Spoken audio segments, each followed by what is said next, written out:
लाने को लुलाने को असी मना गरीब आयूं असां का 400 मजदूर असी पेट में खायो जा बाहर नहीं करो। एक तरफ गुर्बत बे तरफ गरीब जे घर में बीमारी गरीबन के इंसानी तरीके से जीअण जहिड़ो बनाए छॾियो। बे तरफ अवामी टैक्स में गड थींदड़ क़ौमी खजाने की मिल्कियत ख़बर न कहिड़े तरफ वञी रही है। जिथे दुनिया जा मुल्क जानवरन के इलाज लाइ अस्पतालूं जोड़े रहिया आहिनि ऐं उते ई असांजे सिंध जे अक्सर बारहाड़ी जे इलाइक़नि में अञा ताईं माण्हुनि के आसानी तरीक़े सां का बारहाड़ी में गोरी बि नथी मिले।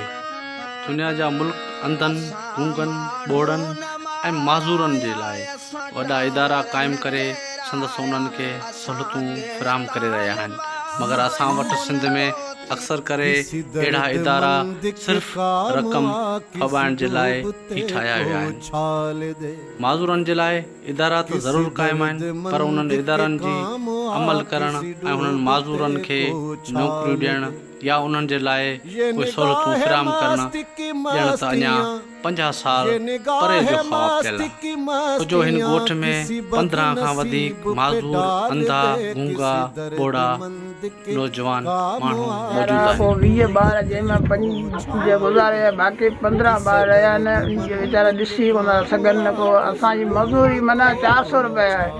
400 मज़दूरी असीं पेट में खायो या दवा वठूं। असीं मज़दूर माण्हू असांजो पुटे कोन सघूं। गरीब नियाणियूं 3 आहिनि, वीचारी अंधड़ियूं आहिनि, सफ़ा ॾिसण कोन थी वीचारी।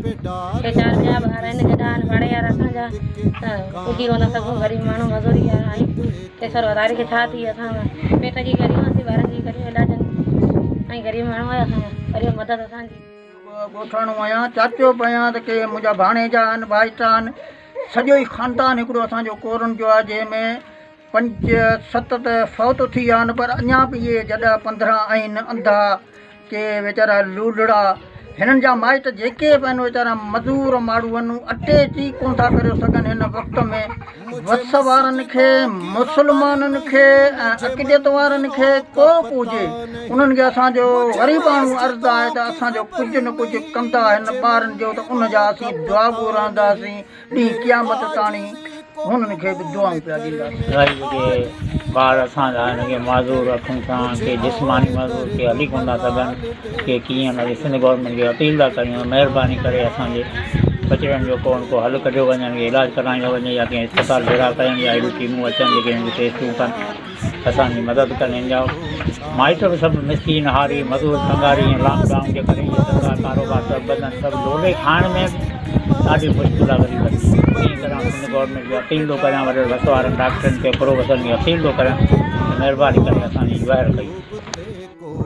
अपील आहे असांजा 15-20 ॿार आहिनि, जंहिंमें 5 फ़ौत आहिनि, जॾड़ा आहिनि, वीचारा अंधड़ा आहिनि, ऐं जीअं त जल्द मां जल्द थी करे हिन वीचारनि इलाजु करायो वञे। 15 ॿार आहिनि, वीचारा हिकिड़ा नाबीन आहिनि, हिकिड़ा वीचारा जॾड़ा आहिनि, वीचारा ॾिसनि कोन था। हिन जा माइट वीचारा मिसकीन आहिनि, ग़रीब आहिनि, दवा कराए नथा सघनि ऐं पुॼी नथा सघनि। हाणे जेकी थियणो हुजे सो करियो, ग़रीबनि जी मदद सभिनी खे असांजी अपील आहे।